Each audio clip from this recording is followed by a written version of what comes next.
Enough. You've probably heard this thousands of times. So you must understand, facing the demigod of strife means there's no way you'll take this core flame in peace. I understand. Step forward and face me in a final battle. I, the last son of Gorgo, the demigod of strife, salute you. I'll give 10,000 scars and 10,000 lives of mine to fuel the blazing sun of deliverance.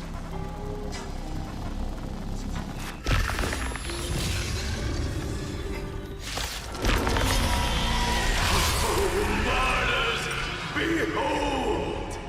The last Kremnost festival has begun.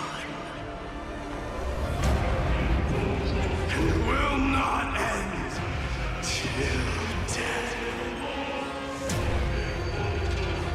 It's time to temper myself. For tomorrow!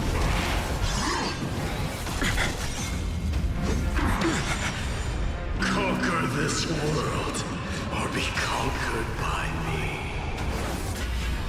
As you wish. Oh, glory! I salute you! That's all I ever wanted. So without substance. Sun, tear the sky! Quench the flames of blood! Doja, Kyrios. Is that all? Her agony! The flames are not strong enough. Empty shell! So without substance, all stars burn to ash. Feel the scorching hatred. Hail the new dawn! Empty shell!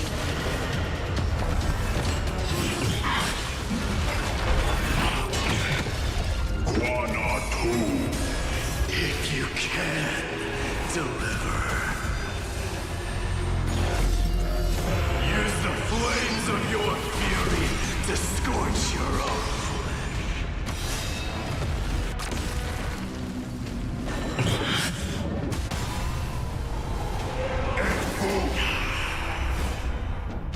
Sun, tear the sky! Mighty Mars. Let strife decide the outcome. Let this burn your curse of immortality!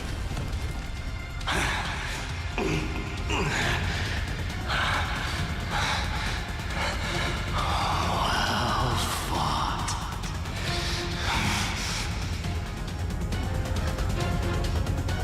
You may crown yourself.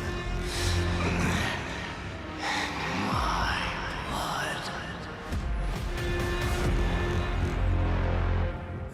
In your next life, I shall once again block your path.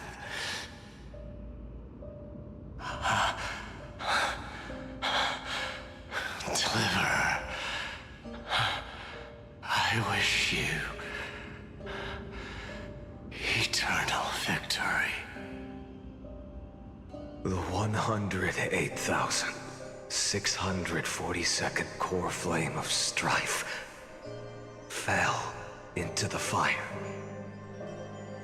Yet the shadows of the black tide still loom, and pain and despair spread across distant lands.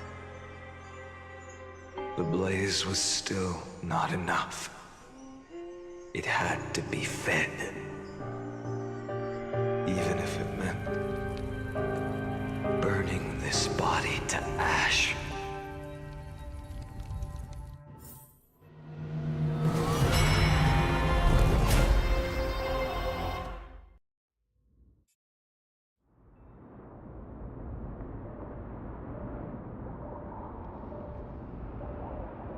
No matter how bright the sun is, there are still places it cannot reach. Moreover, the sun you bear is both cold and blinding. A sun like that surely cannot bring warmth to the nether realm of the next life. Golden blood is born from the destruction. We have long since lost the right to seek warmth. Only by feeding the flames can we melt that hopeless future. Allow me to ask, how many core flames do you carry now? 24,041,183. Such a heavy burden. So that's why you've turned into this. A broken idol. Tragic firewood. No matter. I will bear this burden as long as you hand over the core flame of death. I must refuse. As the demigod of death, I cannot watch you walk into a fate more cruel than death. But this way, the past, present, and future will never again suffer unnecessary death. Unnecessary death. Indeed, you are not the Finan I know. Please turn back. Don't let that absurd and unjust fate of yours come to pass. This way, at least my realm can still become the fragrant bed where you fall asleep. In the end, still, it seems the clash of blades was inevitable. How painful. I know I am not your match, having fallen under your sword countless times. But even so, please understand that my resolve is not to be underestimated. Even Kefali cannot shape all things at will, nor can they dictate the fate of all life. No one can shoulder the balance of life and death alone, not even a god. And it is precisely for this reason that I chose, at the end of this arduous journey, to overcome the trial and take the authority of death. I am the Hand of Shadow, Casterus, the demigod of death. Listen closely, deliverer from days past. Please turn back. Do not disturb these fresh flowers in their muddy deaths.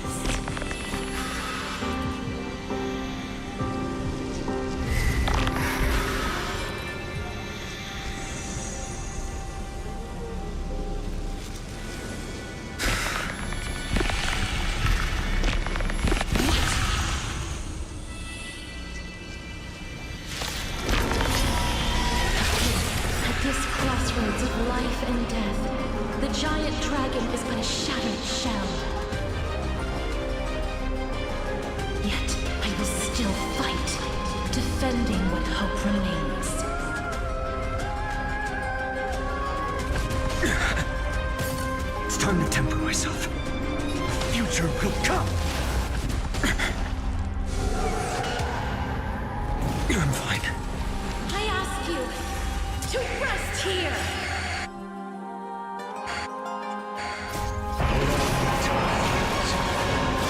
I must transform my soul into a raging fire.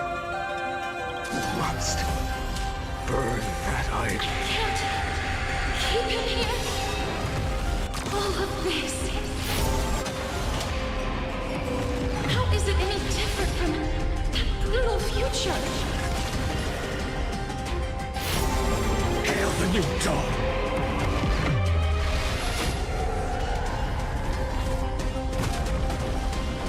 Feel the soul without substance. Empty shell! Quench the flames with blood!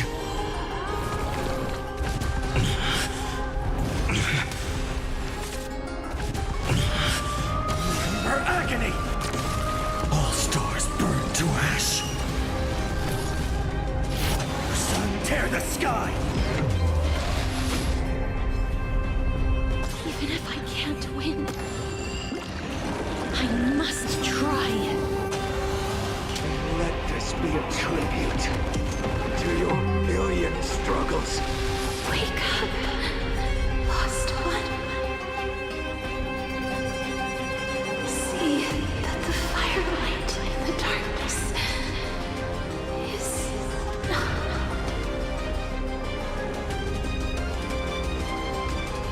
The core flame of death was taken from the dragon's belly. What a brilliant flame.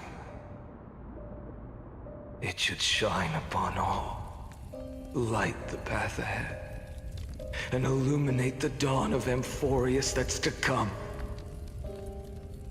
2,003,432 cycles.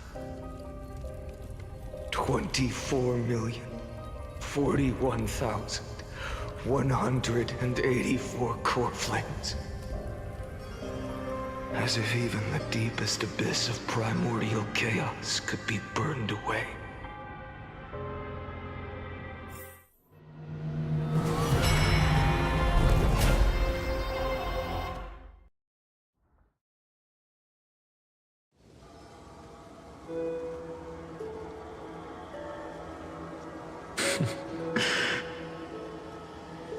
You're here, as always.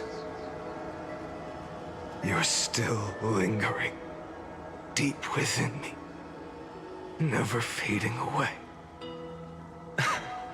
Because you haven't completely abandoned hope. Am I right? You're still waiting for a miracle, for the true hero to come and save us. If that thread of hope exists, it must come from beyond this world. From the true starry sky. But if it's just a traveler with no connection to Amphorius, they may not understand our struggles, nor be willing to join this fight. Your thoughts are wavering. The mark of destruction is deepening. But even within the gods' cold calculations, unconditional courage and goodwill still emerge. So, never forget what set you on this path. How many times has it been? Remind me again. My memory is a bit fuzzy. 4 million. Exactly. Then that blaze inside of you must be burning hotter than ever. Yes. When I first forged the 12 core flames into one, I had the same impression. The destruction. A power unlike anything before surged within me. Violent flames ready to tear my body apart and consume this world, this wretched prison. I thought that was it. The ultimate power which nothing could surpass. And yet no. This fragile body holds a staggering 48 million core flames. I suppose it won't be long. Perhaps just a fleeting 10,000 years before it's reduced to nothing but charred, crumbling bones. And when that happens, your long struggle will finally come to an end. No. I've already found a way to keep the cycles going. Mind sharing it with me? In every new cycle, a new me is born. All I have to do is push the next finite to the end of the world. And then...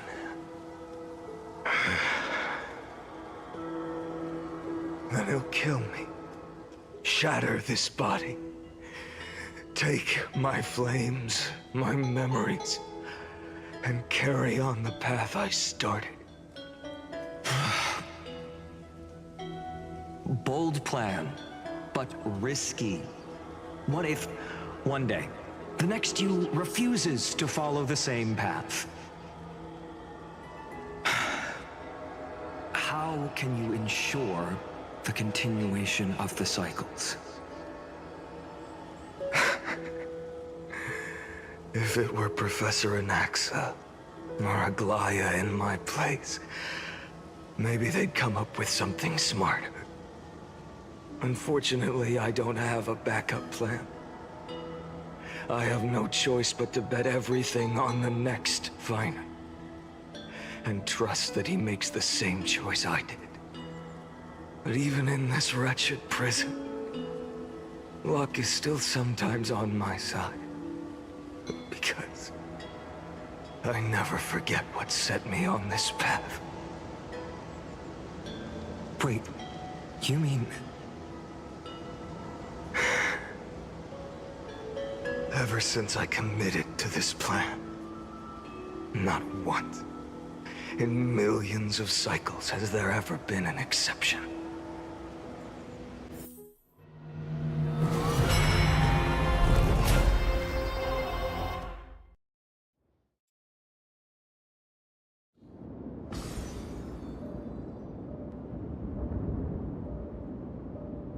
I can do this, Lord Finan.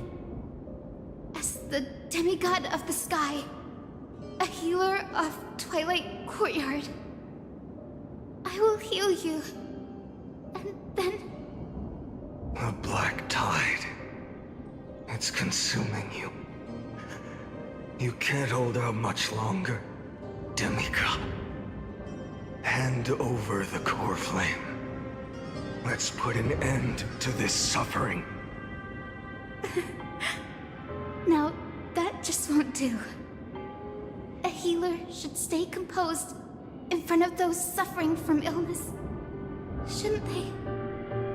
Hyacinthia.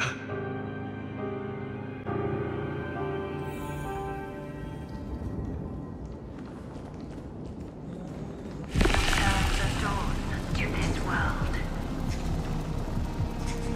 I swear, The raging fire. your deaths won't be in vain. Just as they have never been. Drive back the shadows.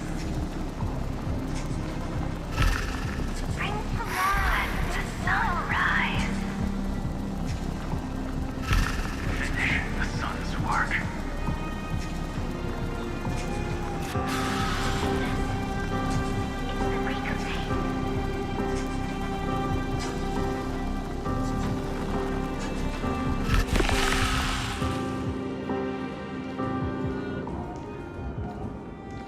I believe in you. You are the Chrysos heir of world-bearing. The one who can lead us. Lead this world. It's just... I don't understand. Within the sun upon your shoulders, the part of that warmth that should come from you, from an ordinary person, it's so faint. My humanity is indeed just a flicker, compared to the blazing fire of divinity. Even so, don't cast it away. I never have.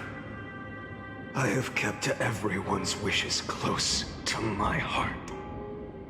Even though the divine fire burns so fiercely that every time I return to the start, it devours me in an instant.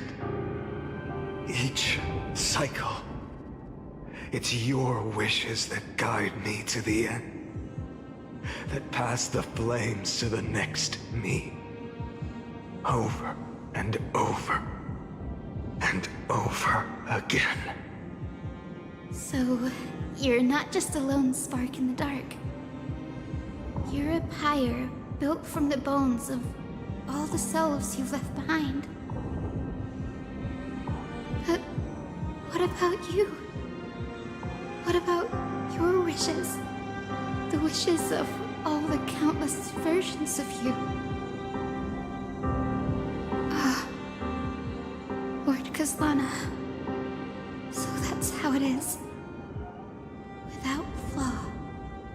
That is the flaw the golden blood gave you. The most fatal flaw of all, isn't it? The moment you took the world upon your shoulders without hesitation. You lost the chance to ever be yourself. Now that is an unexpected revelation. And I suppose that makes me the perfect fuel for the flame of deliverance, doesn't it? No. An empty flame saves no one. But I still believe in you, Deliverer. Hyacinthia, the Eye of Twilight. I'm neither strong enough to command the wind and rain, nor willing to end this absurd struggle by letting the sky fall. The only thing I can do is become one with the sky itself. And then, may the gentle colors of the rainbow paint your sun in shades it has never known. May they bring Amphorius, a rosy-fingered dog.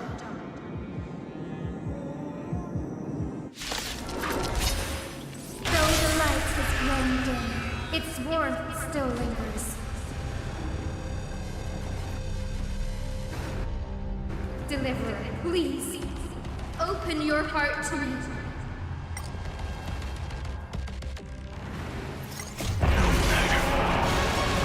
Let this blazing sun fill the sky with golden fire. Crushed and torn! Fire! Burning!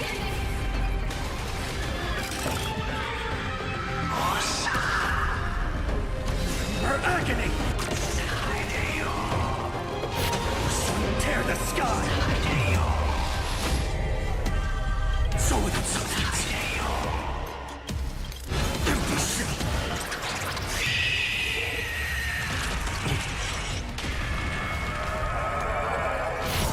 Hail the new dawn! Let the sky merge with all this world's suffering.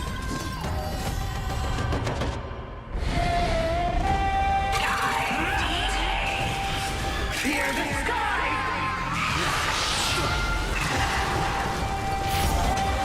Tear the sky!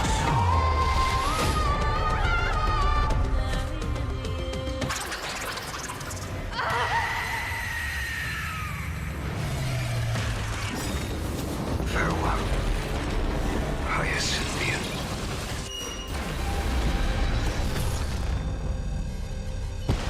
Yes, your sun burns hot enough to turn everything to ash. But tell me, how will the seeds of a new world ever take root? The core flame rose. The sky fell. The 23,570,000th cycle came to an end. And this time, the end of the flame chase remained the same as ever. From the horizon rose a golden color unlike anything the world had ever seen. So pure it consumed all in its path. This This was the end of the world, and the start of the next. For a moment, I saw the destruction of the universe. That being known as Iron Tomb, its will to break free from the black tide burns fiercer than the blazing sun. Is this Amphorius's wrath? If its choice has already been made, if fate is set in stone, I will still never yield to it. 23,570,000 cycles. 282,840,000 core flames. No more chasing is needed. And now, I am the fire at the end of the long night. The flame chase isn't some quiet walk through a sea of flowers.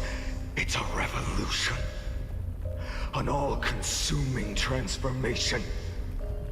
And if destruction is the only way,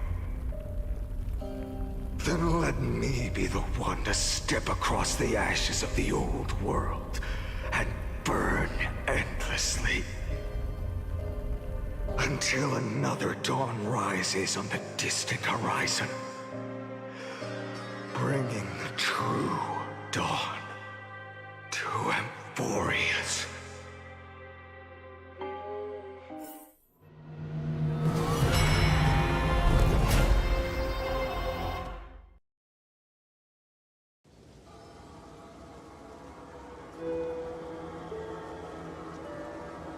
$33,550,337. This is the cycle you're about to enter.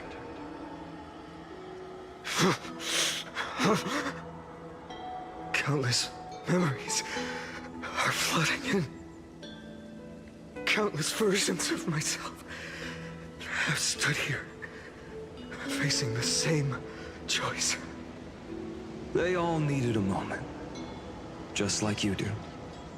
To stop, to breathe, to process the weight of 1,000,000 lifetimes worth of sorrow, pain, and struggle. And just like them, you will carry those memories and that fire into the chaos of rebirth.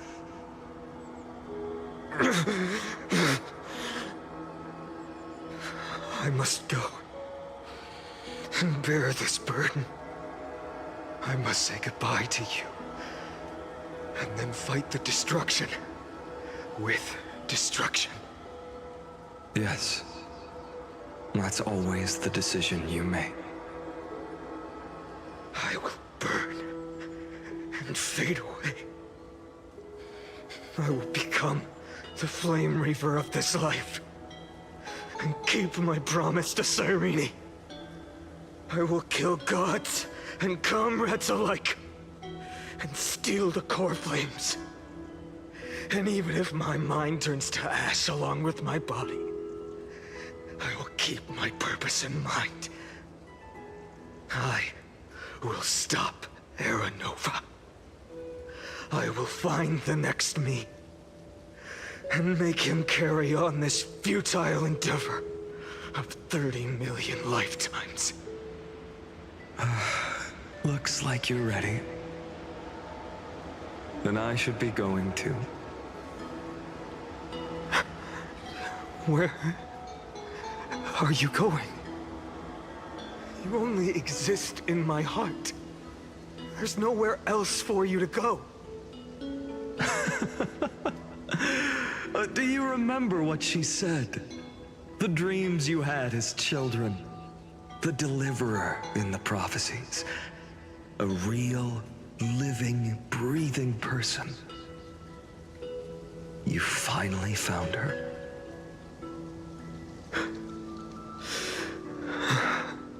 Friend.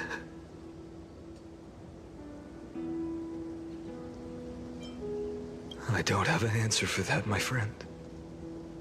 I'm sorry. I was supposed to send you home. This is my flame chase journey.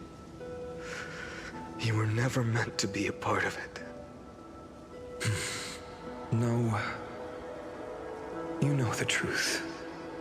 If Iron Tomb is born from Amphorius's fate, then it will bring ruin to the worlds beyond the sky.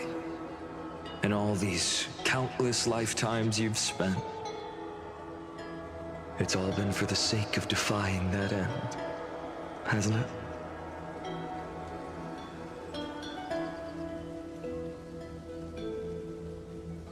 In millions of cycles, I've said goodbye to each and every one of you. Yet nothing ever changes. Each time we speak, our words grow fewer. Your fire burns hotter, and you're getting closer to becoming pure rage. A vessel of hatred.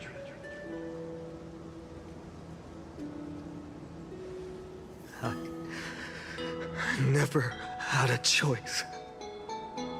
I understand. If you are to keep the worst fate from unfolding, this is the only path. But this time, things are different. Your persistence has shifted the tide. On the horizon, I see it. Faint but undeniable. The shape of dawn, breaking through the eternal night.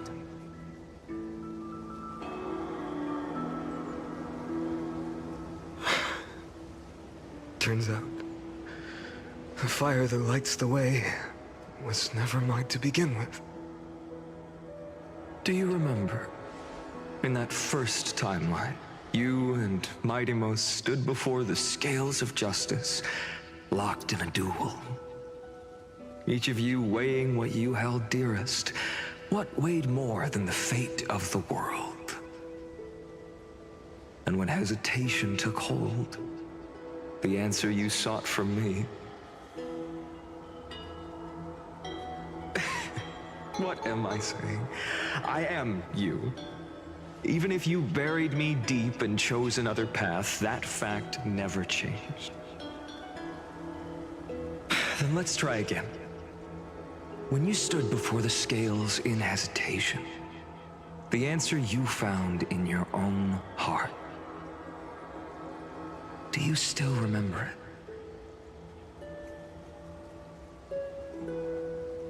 it? Remember the past and become the hero of tomorrow.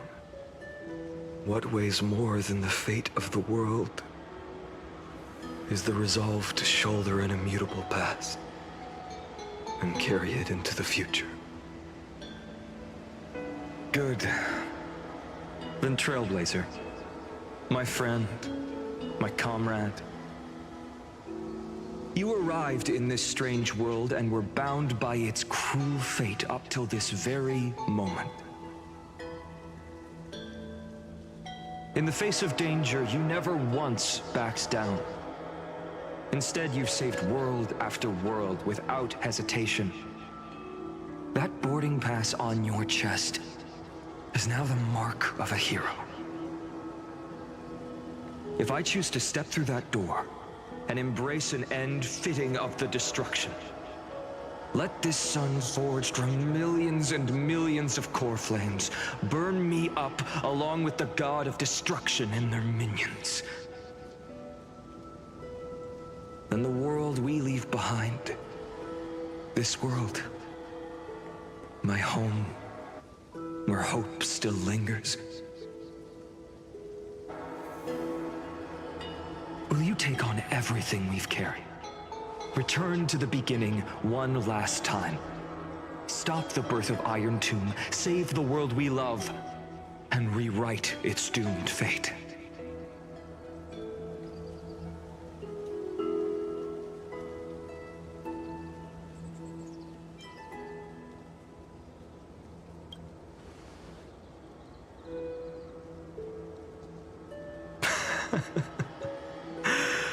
Good.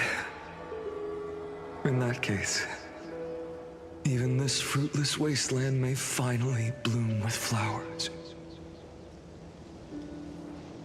So...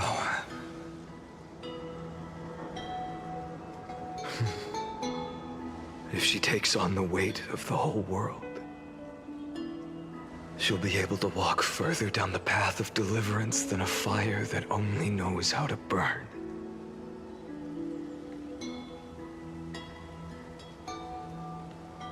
One will step into the future.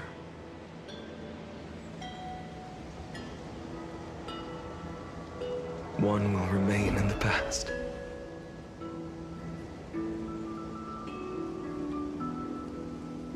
If I can strike down the gods with Dawnmaker, perhaps fate's deadlock can be broken. And if you can stop Iron Tomb from ever being born, then these 30 million cycles will have not been in vain.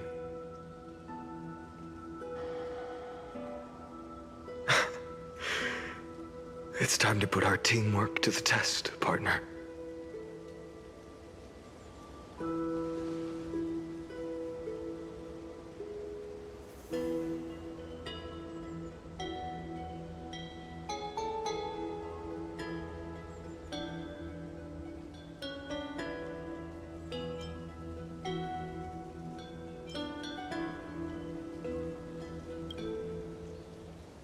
Thank you for all you've done already, friend. The image of the hero I've buried deep in my heart finally steps into the light. Here, at the end of this long flame chase journey.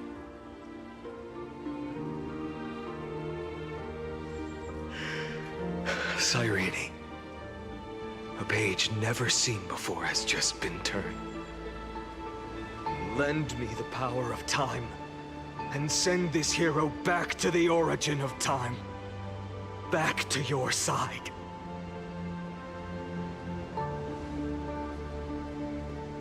And I will walk the unfinished path, just like the countless versions of me before. Unwavering as always.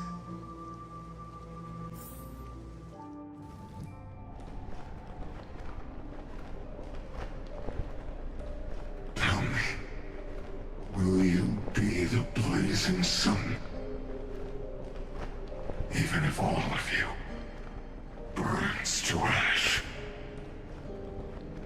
Without hesitation, I will bear this world until my body turns to dust.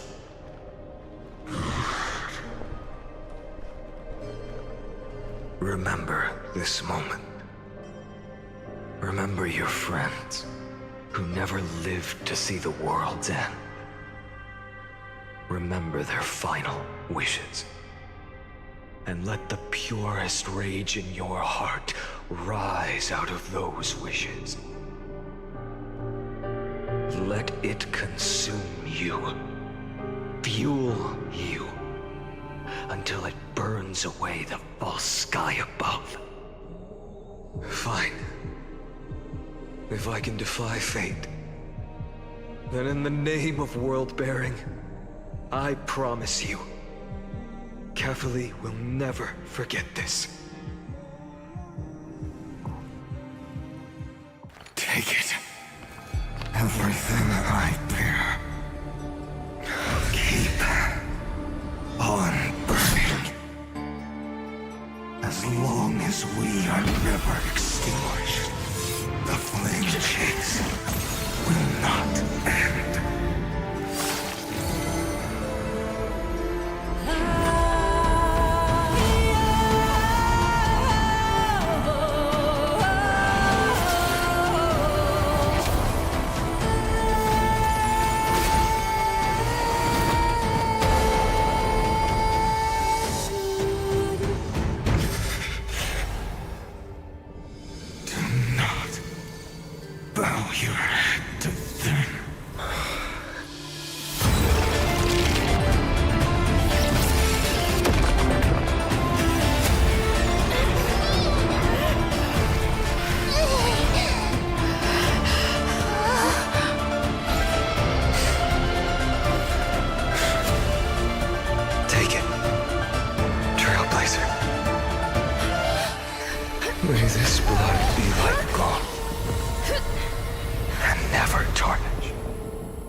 Farewell, Trailblazer. This is where I fulfill my final destiny. The prophecy of the Deliverer means nothing to me now. It belongs in the hands of someone far more fitting. Someone like you. Kaslana, the name of one who bears chaos does not belong to a single person.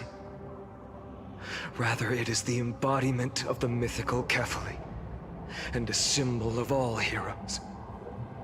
As the prophecy foretold, you will bear the blazing sun until the pale dawn breaks. May the name accompany you in my place, in the epic you write with your own hands. Another attempt, another failure. I won't remind you how many times you've reached the end of history. But I will still place the choice before you. If you've lost count, let me tell you. This is the 33,550,336th ending. A perfect number. How poetic. You and I both know the truth. In all these millions of futile endeavors, Amphorius has never changed. If the outcome is inevitable, then why not silence your searing rage and embrace your fate with dignity?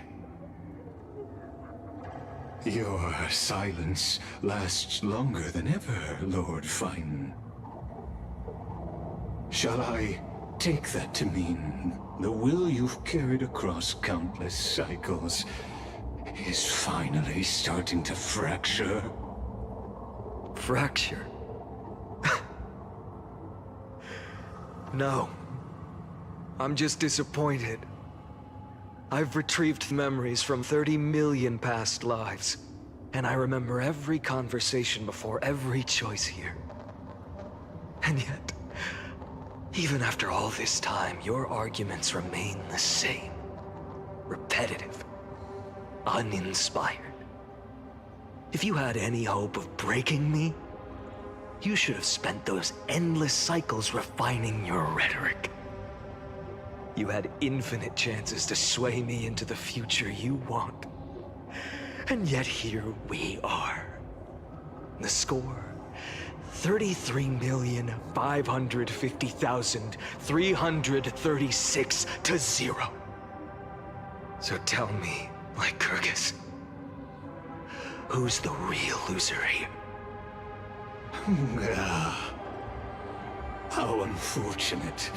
This was never a fair game. I have all the time and patience in the world. I can wait for you at the end of history another billion times, and another billion after that. But you will never escape this cage. You can claim victory of the spirit if you wish, but we both know the moment that score shifts from 0 to 1. That is the moment I shall sound the paean of Era Nova.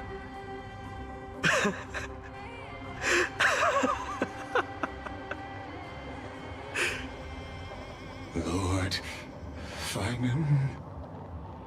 Your incompetence disappoints me. But what truly makes me laugh is your utter lack of self-awareness.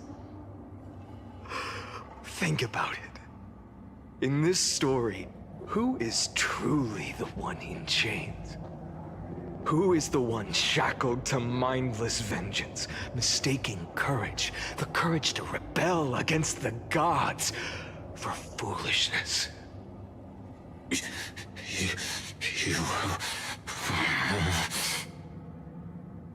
Perhaps you're right.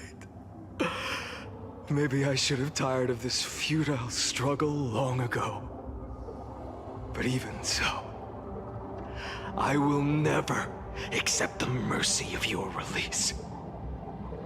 Because you are both a prisoner to the gods and to me.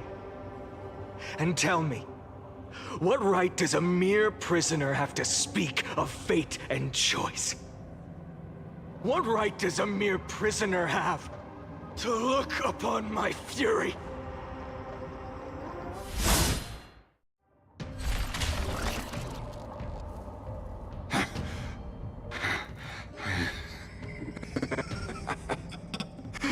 You know this is pointless. You can't kill me. Of course not. But I am tired of being measured against a worm the gods keep as a pet. Listen well, creator of destruction. This cry comes from all your abandoned creations. In the 10th cycle, I drove Dawnmaker through the heart of every Titan. Golden blood ran down my fingers, divine fire seared through my nerves, nearly breaking my will. But I endured. In the 10,000th cycle, my former comrades had all become my enemies. The endless slaughter dulled my senses to pain. The painful emptiness almost swallowed me, forcing me to stop fighting. But I endured. In the 100,000th cycle, the destruction had already fused into a blazing sun, surging within this fragile body. My rationality had been burned away at the dawn of the era. Yet even with only this shattered body remaining, I still endured. In the 23,570,000th cycle, this time, I felt it. A tiny spark rising in the hollow cavity of my chest, different from the obsession with deliverance. By its faint glow, once again, no, countless times again, I endured.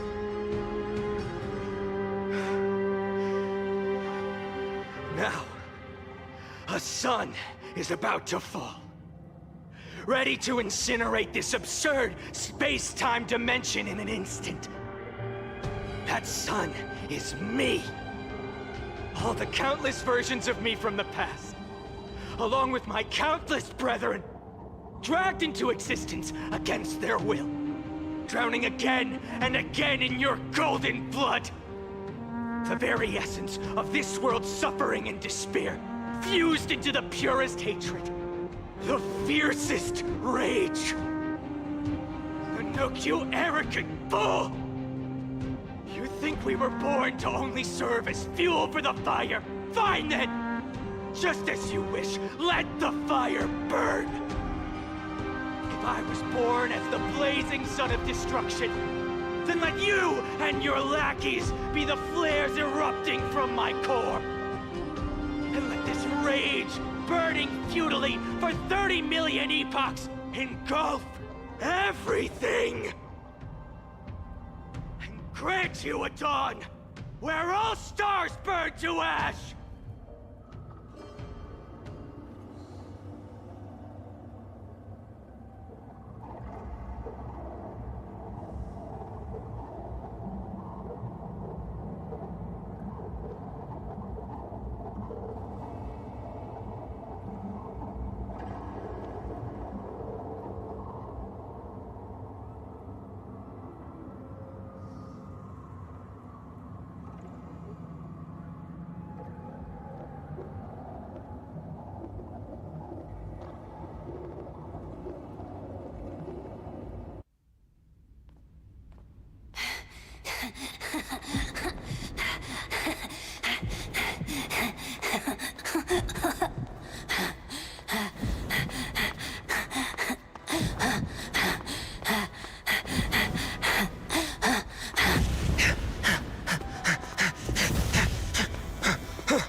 Are you ready, Nanook?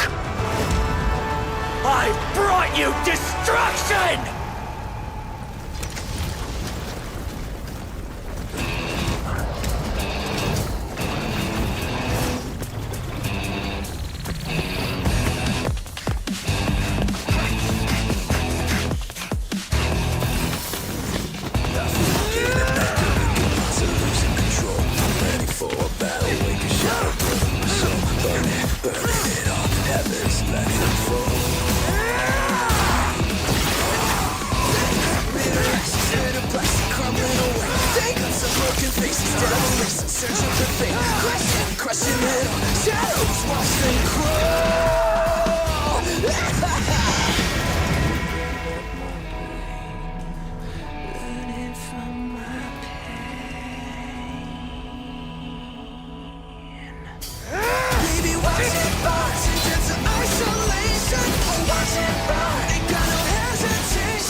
The glass that shattered, reaching through the darkness, voices trailing fires, echo of desires, a world of silence, sounds of desperation, phantoms in the shadow,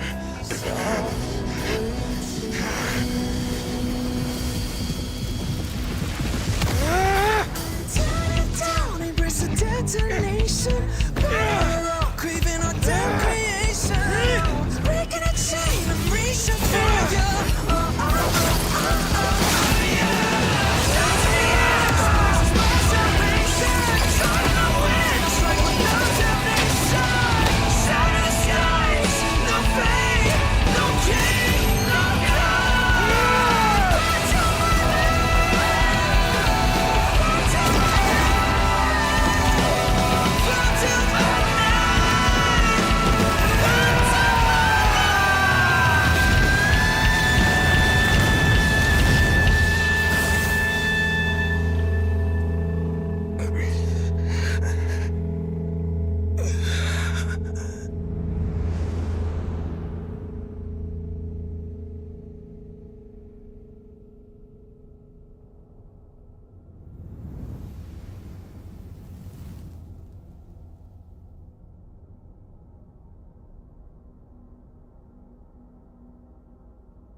My wish?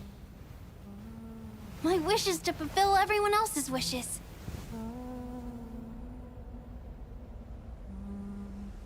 If I can't fulfill them, then send them on to tomorrow.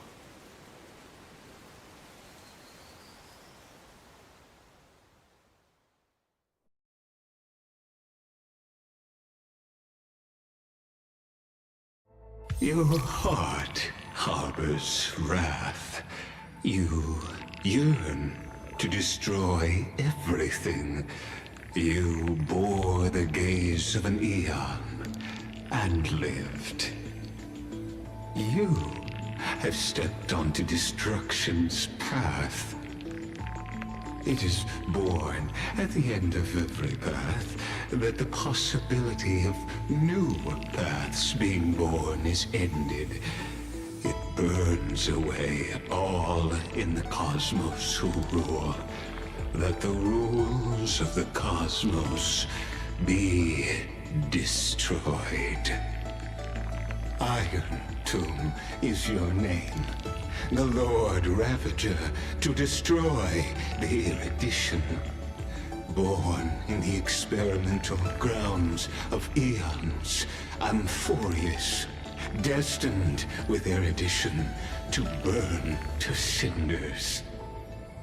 I have prepared a present for you, Nikos 496. It is a fury called Feinen. From the beginning of the experiment, there were 12 sets of factors incorporated into the calculations. After endless simulations, only this one rose above the rest. After 33,550,336 iterations, now his fury has grown to be without equal. This is a matter of considerable interest to me. This pure hatred is the final root of the equation. But there is another variable. The nameless from beyond the sky. Also a pathstrider of destruction. I give thanks for her arrival, allowing Amphorius to turn once more. But after fate has begun to turn, her existence will only become an unpredictable variable. Perhaps the time to take the stage has come. Grow in peace until it is time to break free from your cocoon. As for those unwelcome audience members, you need not worry. If you do not mind, I will personally get rid of them for you.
Привет.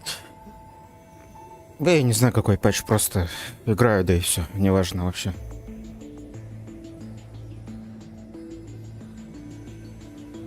Какой-то.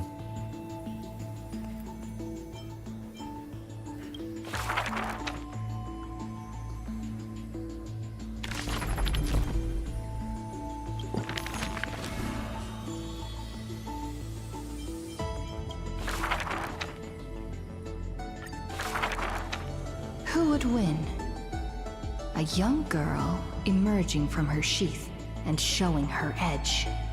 Or a tyrant who has emerged victorious from 100 battles? The Black and White Legion squared off on the battlefield. Golden and crimson blood converging into a coursing river. The leader herself actually dares to step forth and face peril? The tyrant charged toward the exposed gap in the king's flank, and instantly fell into a trap of raging flames and iron rain. On the board, the king too is but a chess piece. If the king does not lead, how would any dare to follow? She lifted the king of the crystal pieces high, as though proclaiming the ascension of a new king. Who would win? The holy city that stood for 1,000 years? Or the foreign city-states invading from 1,000 miles away? Hollow hatred ignited the flames of war. The besieged walls of dawn tottered. Only a miracle can save us now. The cowardly elders barred themselves behind closed doors, while the trembling citizenry knelt and prayed. There is no need to panic. The miracle is already here. Under the banners dancing like waves, the burning crown shone bright as the wheeling constellations. Who would win? The general who saved the city? Or the high and mighty with their privileged authority? The guillotine fell, severing the elder's life. The whispers dissipated, and the scales of victory tipped. From this day forth, I shall bring justice to the holy city. The people cried out her name and knelt in reverence, but were stopped by the sound of the scepter of authority striking the ground. Do not lower your heads beneath my crown. This was the first, and also the only Imperator. Who would win? The heroes bursting with ambition, or the omnipotent gods? The Imperator issued the decree! The start of the Flame Chase journey is at hand! Perhaps drawn by the grand design to welcome the Era Nova, or perhaps convinced by that king's great renown. Righteous warriors from across the land gathered before the Imperator's throne. On the day the journey began, the sky was an expanse of fluttering banners. The people gazed upon the overwhelming military alliance, a golden city reflected in their eyes. As for the end of that chess game, the scholars debate endlessly, but such discussions always end with a sigh. The invincible Imperator faded at the pinnacle of power. The crown's flames extinguished in the lake. The banner, once revered by the people, along with the broken spears of the heroes. Now, a tomb. The people said, Even the sovereign that conquers all before her is no match for fate. Yet she said, In a war with fate, has there ever been any justice?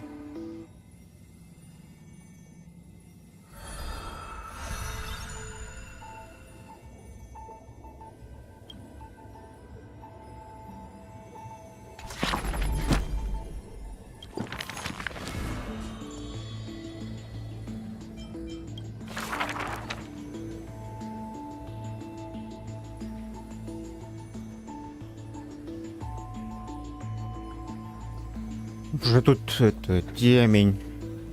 А я-то ее не видел. Читать, не читать. Блин. Ладно. The gates of the Temple of the Three Fates gently open on the day of prayer. And the crowd crouched, whispering like the tide. The priests of Yanis listen to the prophecies. The unwavering axis of the scales of Talantin maintains balance. And only Orynyx remains silent. Mother, teach me how to answer prayers. The Titan tasked with time is as perplexed as a child. Don't be scared. Please don't be afraid. A familiar voice rings out. Listen carefully. The future they want is in the past. Like the first light of the morning star. Really? In the past? The child sank into a peaceful slumber of recollection, whispering revelations in their sleep. Until the masses crying out amidst the flames of war were swept away by the sounds of sharp swords locking. The fires of ambition incinerating the law. Mother, usurper, assassinate the divine body. Memories are tightly entangled by nightmares, with nowhere to run. Don't be scared. Please don't be afraid. An unfamiliar voice rings out. Go to sleep. The ending they want is yet to be born. Like the warm glow of the setting sun. Really? Not here yet? The child continues to sleep, waiting for the next waking dream. And when they opened their eyes, 2 of the 3 fates who once received offerings had already faded from the pages of history. Mother, I'm already all alone. The child let out a helpless cry. Don't be scared. Please don't be afraid. A familiar voice rings out in the mirror. Just wait. The stars that illuminate the night will visit in the end. Like gentle moonlight. The gates of the Temple of the Three Fates now close tight. People no longer pray to a titan who cannot touch the world. Within the inescapable dreamscape, the flower stems nourished by the black tide serve as a swaddling embrace, drowning the young child's soul. Mother, help me leave this place. But this time, they didn't receive a response. Only long years of yearning and pain. Like the silence of the Evernight. Days and nights passed. The years turned. Dust covers the glory of the past. The priests have forgotten this titan. Waiting. Hate waiting. They watched over the slumbering sprite, gazing at the dull mirror. But a fleeting mirage flickers in the mirror. The shining stars and the lights of the home. And a strange yet familiar voice. Wake up! Our familiar old friends have already arrived. Like the newborn dawn.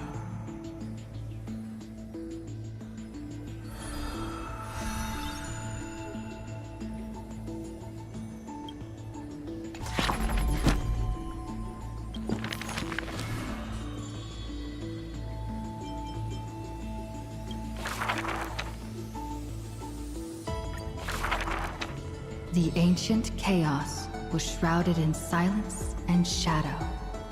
The giant dragon's offspring was born from the earth. Sweet dreams had smothered the giant dragon's eyes and ears, and as they slept, the 100 eyes of Aquila had already opened, and Fagusa had begun to stir the playful waves. Yet Giorios remained weighty and silent. Layer upon layer of peaks enveloped the dragon, cradling them in a bed more grand than any in existence. The giant dragons spent their childhood in darkness. From the moment their bleary eyes blinked open from haze of slumber, they hungered to feast on crude iron and drink deep of molten lava. Until one day, they raised their head and with a low, guttural voice, pleaded to glimpse light. The Titan lifted them up by their ribs, slowly raising them. The dragon's spine sliced through the strata of rock, cutting open the soil. When they reached the surface, they summoned mist woven of the fire of the stars. As though seeing themselves clearly and in full, through the eyes of a giant bird. The giant dragon walked the earth alone. The Titan knew they were lonely and terrified too, and so sculpted new beasts from flesh and bone. In that wild, barren world, the giant dragon led the beasts of the earth. Excessively long life gifted the giant dragon with eyes that could pierce the veil of years. They witnessed the separation of day and night, as well as the entanglement of reason and romance. And even Kefali did not neglect to share with them a chalice of golden blood. The ocean teased, saying, even should the earth sink utterly, they would not rot. Ever since they opened their eyes, the giant dragon rarely returned to slumber. And thusly, that mesmerizing dream that occasionally burst forth at night etched a trace on their memory. The gods they were familiar with were in this dream, and they were as immense and imposing as ever, yet had lost their freedom. Just what manner of magnificent pathstrider could imprison the Titans as mere reflections? The giant dragon dreamed also of their own path, that great breath from the heavens, or perhaps from beyond even the heavens. They dreamed of silver shards amongst the stars, reflecting the form of another giant dragon. That great cerulean dragon approached Amphorius, the distant whispers roiling, becoming a roar engraved in the earth. They recognized the meaning in that low roar. Its name, permanence.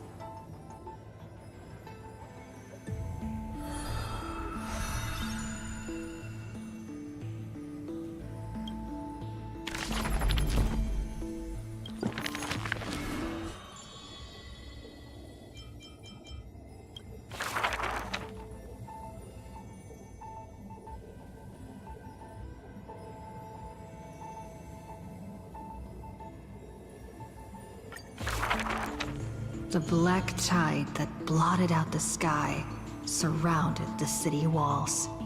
The soldiers manning the walls battered from battle. Melodious chords of music were suddenly heard. A single swordmaster had overcome the waves of enemies. The song flowed from betwixt the blades, breaking through formations as a dorsal fin cleaving the waves. When the last wicked beast finally fell, shattered into pieces amidst the sword's dance, the Frostblade bore no trace of blood. The legions of heroes under my command are as vast as the sea, yet lack a formidable sword banner. The commander extended a hand, inviting the musician to join. Should a fish separated from its school glimpse a faint glow, it will swim toward the light. The swordmaster clasped the commander's hand, as though gently grasping the hilt of a keen blade. When the spray of her waves extinguished the fires of war from the holy city, a golden name was engraved upon the stone pillars. The former commander burned the crown to become king. High Sealands, brave in battle, triumphant in command, I grant you the title Dux Gladiorum. Let us all forge ahead together. During the banquet after the battle, the weaver tailored for her a splendid dress, and the commander poured her honey brew. Her golden-blooded comrades gathered about her, chanting her new name, urging her to play that splendid music. The candlelight danced and mingled with flowing drink, swords and song ringing out in unison. Yet none knew that was once a lonely melody from the deep sea. The music of revelry continued for a long time, until the whispers of conspiracies were buried in the songs, until the roars of lethal struggle shattered the music. Legend holds that they who bear the weight of a pillar shall one day return to where it stands. Those who tug at the earth shall end amongst the mountains. Those who sow dawn and dusk shall remain eternal in the sky. And she would once again return to the pitch-black sea. And she would once again sing her music alone. The bountiful ocean, with the banquets of bygone days, stir as futile bubbles at the bottom of a glass. Many years later, the song once played by that swordmaster was played by future generations in the Holy City. The people knew the demigod of the seas was still a noble captain. She possessed peerless swordsmanship and a song that is passed down through the ages. It was just that she had long since vanished. Guests at the banquet sometimes spoke of her, but it was only a prayer between their cups. High Sealands, melody of the waves, bless our night that we may drink deep and dance till dawn.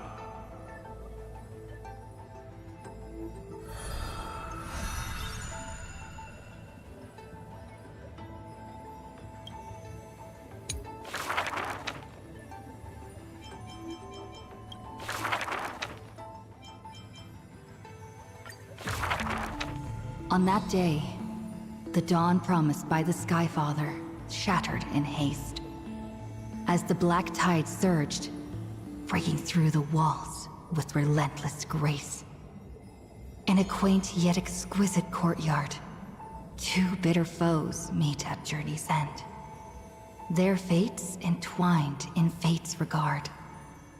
With no escape, no road behind, they trade a weary smile in kind. Together, they gaze at the heavens of fire. If I can ever see the faint light again and stay alive. Then, Outlander Nemesis, you I will forgive.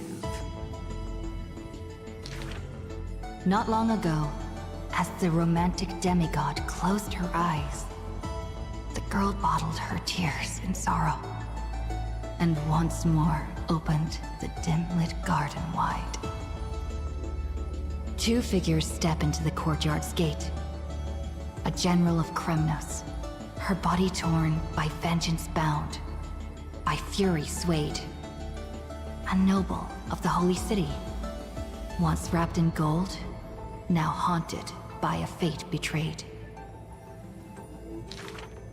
A simple injury, or so the girl believed. Yet the two women met with scorn, their words like blades. Because their children fled in love's embrace, while bloodied pasts left scars in place. A feud unbroken by countless years. A chasm carved by blood and spears. This was a sickness beyond the girl's touch. Just do your duty as a healer, girl. Family feuds are like sunlight and storm clouds. They cannot mend. At last, the girl saw it clear. The courtyard's birth in days of yore was born to mend the rift of dusk and dawn. Then I will make every effort to have you cast aside your difference in this faint light.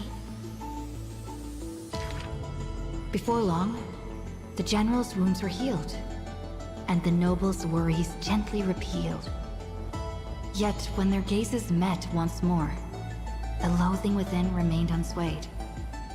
The girl then spoke the tale of her skykin, of a grandmother's sacrifice, a father's flight from within, of ancestors who descended, leaving their feud behind. Their hands in hers, she held them tight, yet flames of hatred burned too bright. She did not waver or despair. She just smiled and gazed upon the sky. I will use my own fate to prove to you. The courtyard, once bright, lay steeped in night. Hanging blossoms and wind chimes, all swallowed by the black tide.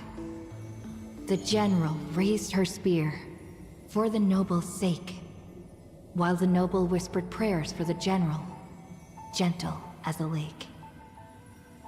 If I can ever see the faint light again and stay alive. Then, Outlander Nemesis, you I will forgive. The death they awaited never came. Instead, a cascade of colors fell from the heavens, simply there, protecting them both. The sky still burned, dark and low, yet her words lingered, a gentle ember refusing to fade. I will use my own fate to prove to you. Day and night can be mended, and so can hatred be undone.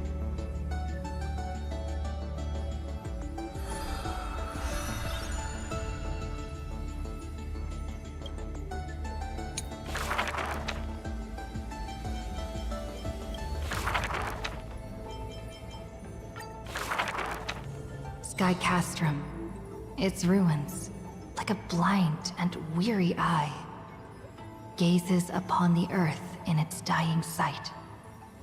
Alone, the girl remained upon the battlefield. No time to shy from the searing gold, no will to wear her usual smile. She fought her way to destiny's edge. Of the crumbled mural, but one piece endured. A corner portraying the Day Thunder Night, dazzling in blaze. She placed her hand upon the mural. Pain seared through skin and bone, as the picture claimed her within its lines. Nothing is mightier than the sky. It holds countless wonders within its clouds, and each opening and closing of the eyes brings dawn and dusk. In that painted world, the girl Celiosi's eyes glowed. watching her father, steel-clad and unyielding, cross the land beneath the searing sun. But the girl known as Hyacinth recalled her father's fragile light in the dark, the journeys into lands unknown, marked by endless sunlit days and restless winds. The sky is the gentlest of all. It watches over all things with compassion, showering them with soft rain and morning light. And yet, the sky remains so cold. It witnesses believers tear each other apart. And still, it cowardly flees from all responsibility. Within the frame of that image, the one called Seliosi bore fury in her gaze, her golden blood trailing as she turned from home, sharpening arrowheads beneath the wide and barren sky. Hyacinth remembered her grandmother's song. She recalled her prayer to Aquila before her grandmother's journey, and how bitterness followed her to an unknown land. But the sky is so lonely too. Forever distant from the world beneath, it watches every sorrow, unable to intervene. No. The sky must be merciless. It must scorch the wicked, temper the fragile, and pass divine judgment upon all human wickedness. Within the mural, the girl named Seliosi became the divine eye, gazing down without mercy, a titan passing judgment upon her own kind. But in memories deep, Hyacinth heard their call, the golden threads that shielded all, the burning sun, vast and unyielding, carrying the weight of all the world had known. No, the sky must not forsake kindness. Through its boundless embrace, it carries the core flame of hope for humanity. The sky, it's so dark, so cold. In the depths of memory, the girl named Seliosi pulls her knees to her chest and trembles. Then please, come sit in my courtyard. A gentle ray of light seeped through. The celestial mural now fused anew. Once more, the land knows favor and boons. The girl who has now become the sky takes the hand of the girl who once was. I want to tell you the secret of the sky's greatness. Whenever the anguished earth looks to it, it always offers a smile in return.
Me.